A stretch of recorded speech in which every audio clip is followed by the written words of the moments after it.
तो चलिए फ्रेंड्स, आज के इस वीडियो में हम बात करेंगे structure of a C program और कुछ इम्पॉर्टेंट टर्म जो हम सी प्रोग्रामिंग में यूज़ करते हैं। ठीक है ना।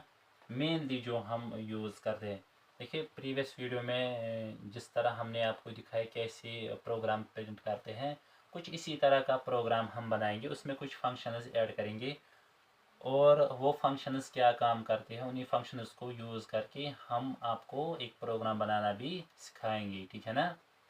और फंक्शंस क्या है, हम आज मेनली इनपुट और आउटपुट फंक्शन पे काम करेंगे। फ्रेंड्स, अगर आपके सिस्टम में कोई भी कंपाइलर होगा, एडिटर, जैसे कि कोड ब्लॉक्स है, डेव टर्बो है या टर्बो C++, आप वो डाउनलोड करोगे जो कि फ्री है। ठीक है ना। और जैसे वो आप डाउनलोड करोगे, ओपन करके आपको उसमें न्यू फाइल ओपन करनी है। फिर आपको प्रोग्राम लिखना है। ठीक है ना। सिंटैक्स लिखना है स्टेप बाय स्टेप। और प्रोग्राम लिखने का तरीका क्या है, फंक्शन कैसे यूज़ करेंगे, वो हम आज आपको दिखाएंगे यहाँ पे। ठीक है ना। सबसे पहले हम जैसे ही एडिटर ओपन करते हैं, यहाँ पे हम लिखते हैं हैश include studio.h। ठीक है ना। फ्रेंड्स, आप पेशेंस रखो। ठीक है ना। ये कोई मुश्किल काम नहीं है, धीरे धीरे आप वो कॉम्प्लिकेटेड प्रोग्राम भी सीख जाओगे। उसके बाद hash include conio dot H. Right. जैसे मैंने प्रोग्राम लिखा, मैंने सबसे पहले यहाँ पे क्या लिखा, हेडर फाइल्स। अभी मैं ऑफलाइन कंपाइलर की एडिटर की बात कर रहा हूँ। अगर आप ऑनलाइन एडिटर पे काम कर रहे हो, ठीक है ना, जो भी गूगल में अवेलेबल है, वहाँ हम एक ही हेडर फाइल लगाते हैं। ठीक है ना। लेकिन जो यहाँ पे ऑफलाइन हम एडिटर यूज़ करते हैं C++ टर्बो, वहाँ हम दोनों हेडर फाइल्स लगाते हैं। ठीक है ना। और सबसे पहले हमें क्या करना है, जो भी हम हेडर स्टेटमेंट लिखेंगे ना, जो भी हम स्टेटमेंट लिखेंगे उसका हमें यहाँ पे हेडर फाइल लाना होगा। ठीक है ना। और जो फंक्शन प्री डिफाइनड फंक्शन जो ऑलरेडी डिफाइनड है, जो आप यूज करोगे, उसके रिलेटेड जो भी हेडर फाइल्स हैं वो आपको हैश के साथ इंक्लूड कराना होगा। तभी आपका प्रोग्राम लिंक होगा और रिकॉग्नाइज होगा और उसमें कोई एरर नहीं आएगा, एग्जीक्यूट भी होगा सक्सेसफुली। राइट। ठीक है ना। और ये जो आप यहाँ पे देख रहे हो इंक्लूड, इंक्लूड खुद भी एक स्टेटमेंट है जो लिंक करता है स्टैंडर्ड लाइब्रेरी को किसके साथ, प्री प्रोसेसर के साथ। राइट। ओके। यहाँ पे जो मैंने लिखा standard input output dot H, conio dot H, console input output standard input output dot H, ये हेडर फाइल्स है। इसको हम बोलते हैं pre processor directive. Pre processor directive. Right. और इसी इंक्लूड जो स्टूडियो डॉट एच है, इसमें एक फंक्शन डिफाइन है, ऑलरेडी एक फंक्शन डिफाइन है। एक है प्रिंट एफ, राइट, और है स्कैन एफ। Scan F. अब प्रिंट एफ किसके लिए यूज होती है, आउटपुट के लिए। वो हम आपको अभी दिखाएंगे प्रोग्राम में किस तरह आउटपुट का काम करती है। और ये जो स्कैन एफ है, ये फंक्शन है, ये इनपुट के लिए हम यूज करते हैं। राइट। फिर इसमें एक फंक्शन आती है get C H, that means get character. ठीक है ना। ये किस में इंक्लूड है, ये conio, इस हेडर फाइल में ये इंक्लूड है। ओके। ये तीन फंक्शंस हैं।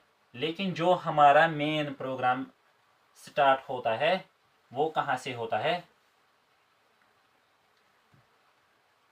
वो यहाँ से मैंने, जैसे आप कंपाइलर खोलोगे, ओपन करोगे तो न्यू करोगे, वहाँ पे हेडर फाइल्स आपने लिखी, फिर करली ब्रैकेट, फिर इंट मेन। इंट मेन, ये करली ब्रैकेट क्या है, यही से हमारा मेन प्रोग्राम स्टार्ट होता है, इंट मेन से। ठीक है ना। ये हमारे प्रोग्राम का एंट्री पॉइंट है। और जहाँ पे आप ये करली ब्रैकेट देखोगे, आप समझ लेना ये फंक्शन है। इंट मेन के आप बात क्या करोगे, आप स्कैन एफ। अभी मैंने बोला ये इनपुट के लिए है। इनपुट जो भी आप इनपुट ले रहे हो, सपोज आप दो नंबर्स को ऐड कर रहे हो, ठीक है ना, तो दो नंबर्स को ऐड करने के लिए आपको दो नंबर वो लेने हैं, ठीक है ना, तो स्कैन एफ उसके लिए आप यूज़ करोगे। फिर प्रिंट एफ, जैसे आपने दो नंबर लिए, आपको उसका सम चाहिए होता है, ठीक है ना, आउटपुट में, तो उसके लिए वो आउटपुट कौन दिखाता है, प्रिंट एफ।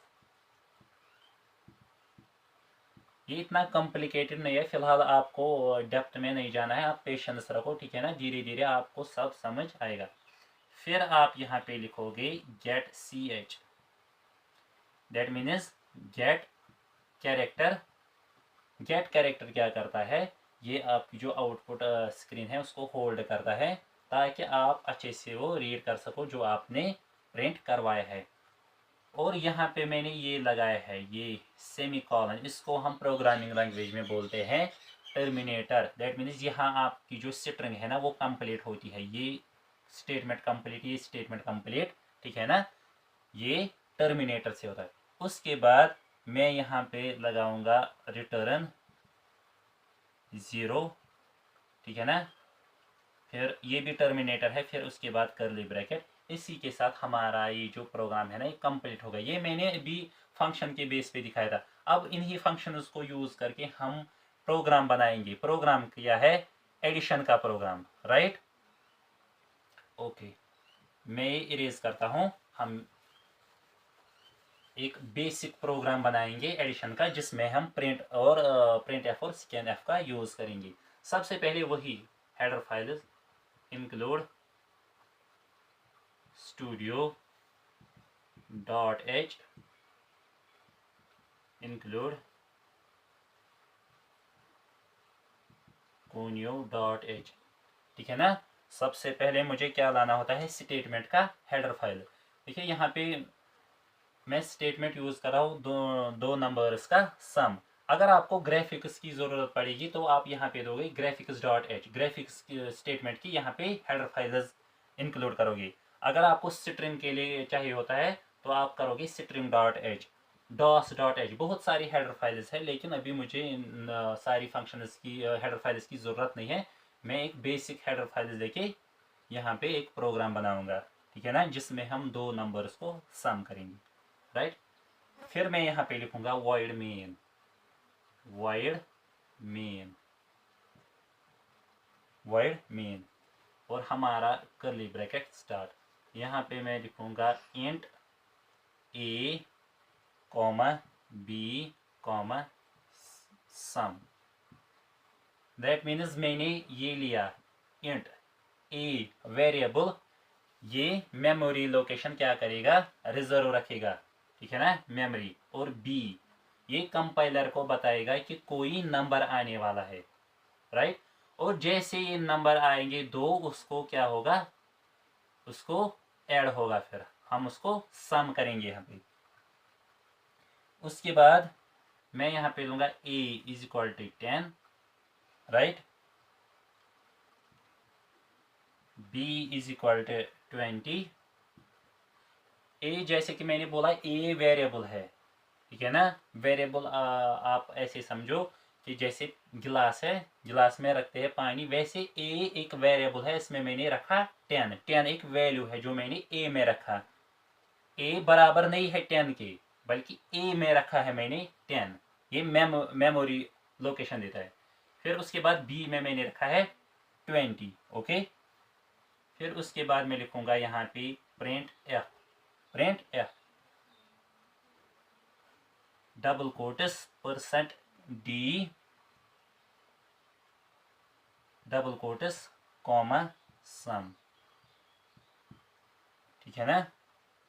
सॉरी, अब यहाँ पे मैंने प्रिंट एफ के बाद क्या लिखा है, %d एक फॉर्मेट स्पेसिफायर है जो कि रिप्रेजेंट करता है इंटीजर या डेसिमल, ठीक है ना, जो हमें रीड करने हैं, ठीक है ना। ये डेटा रीड करने के लिए हम यूज करते हैं फॉर्मेट स्पेसिफायर। दैट मीन्स जो हम सम करने वाले हैं वो डेसिमल इंटीजर है या डेसिमल है, ठीक है ना।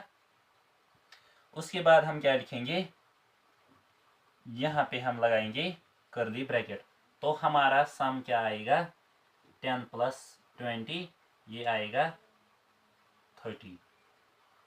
ठीक है ना, हमारा प्रोग्राम क्या हो गया, सक्सेसफुली एग्जीक्यूट।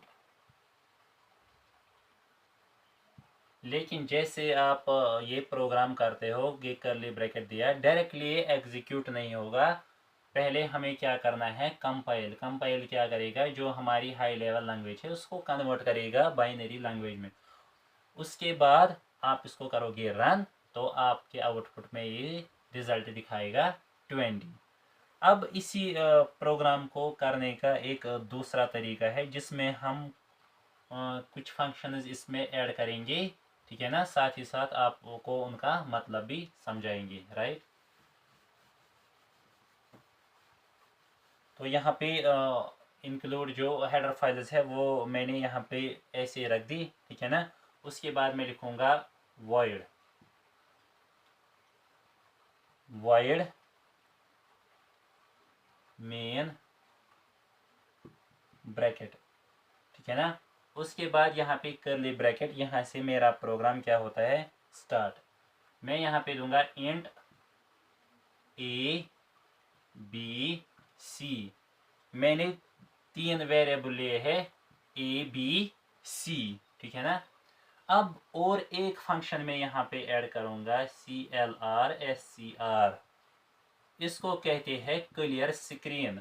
मतलब इससे पहले आउटपुट में अगर आपकी स्क्रीन पे कोई प्रोग्राम होगा, ठीक है ना, तो नया प्रोग्राम प्रिंट करने के लिए हमें पुराना जो भी काम है वो इरेज करना होगा। तो उसके लिए हम हटाने के लिए, उस पुराने प्रोग्राम को हटाने के लिए हम क्या यहाँ पे फंक्शन लगाएंगे, CLR क्लियर स्क्रीन।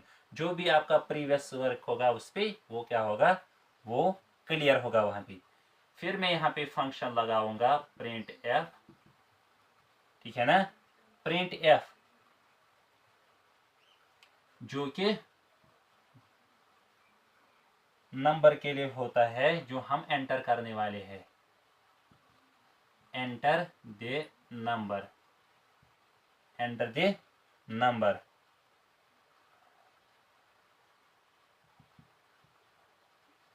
उसके बाद मैं लिखूंगा यहाँ पे स्कैन एफ। ठीक है ना, स्कैन एफ में क्या दूंगा, स्कैन एफ में आएगा %d। ठीक है ना, comma %a comma %b, right. अब ये %, क्या है, ये हम एड्रेस के लिए यूज करते हैं। ठीक है ना, कंपाइलर उसको बताएगा ए एड्रेस में जाना है उसमें कितना वैल्यू है, बी एड्रेस में जाना है उसमें कितना वैल्यू है। फिर हम यहाँ पे लिखेंगे C is equal to A plus B. That means जो ए एड्रेस में होगा और बी एड्रेस में होगा उसको क्या करना है, यहाँ पे उनको सम करना है। यहाँ पे वो किस में डालना है, वो सी में डालना है, राइट। यहाँ पे मैंने लगाया टर्मिनेटर। फिर मैं यहाँ पे लिखूंगा दोबारा प्रिंट एफ।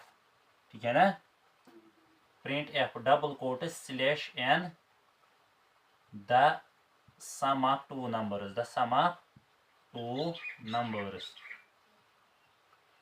प्रिंट एफ के बाद जो यहाँ ब्रैकेट में मैंने लिखा, sorry, /n the sum of two numbers is %d comma सी।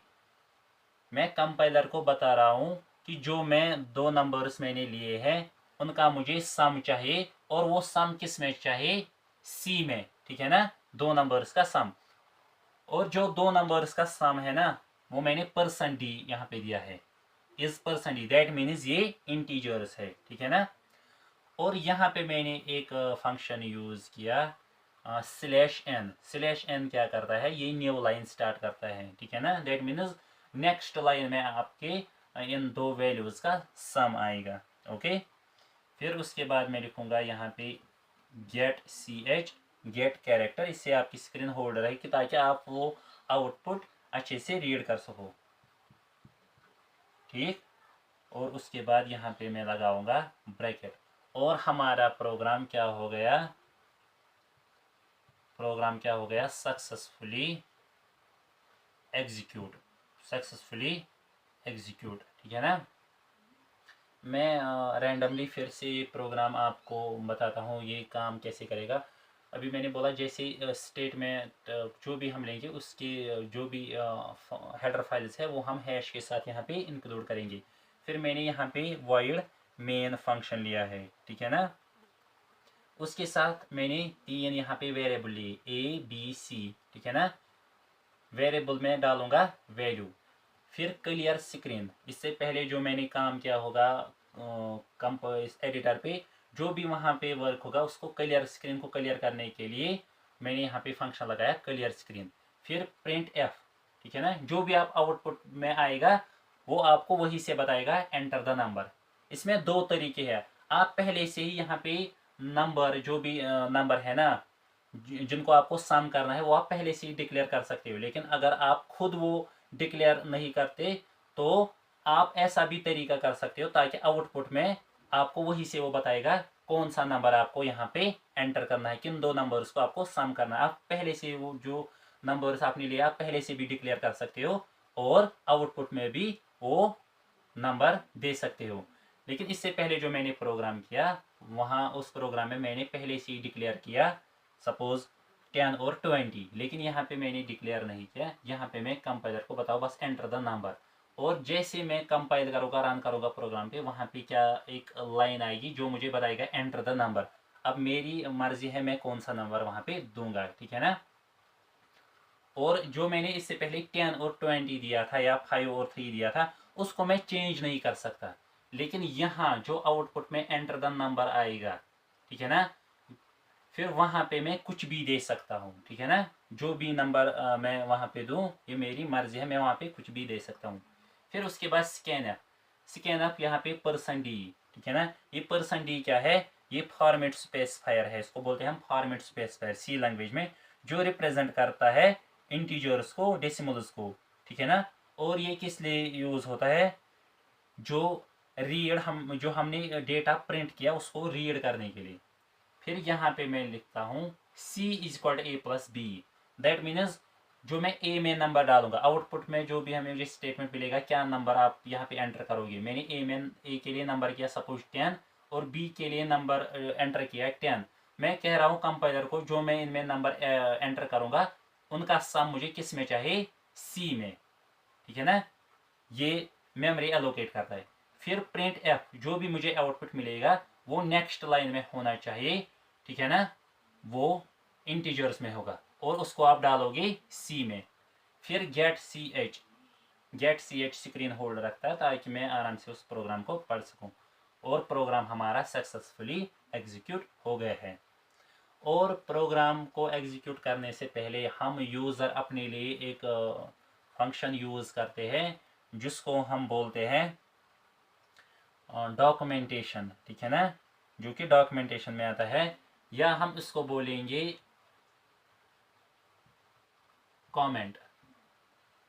अब कमेंट क्या होता है, ये अंडरस्टैंड पर्पस के लिए होता है। सपोज यहाँ पे मैंने लिखा प्री प्रोसेसर डायरेक्टिव, तो अगर यहाँ पे आप कमेंट नहीं डालोगे तो कंपाइल के टाइम या रन के टाइम यहाँ प्रोग्राम में एरर आ सकता है, ठीक है ना।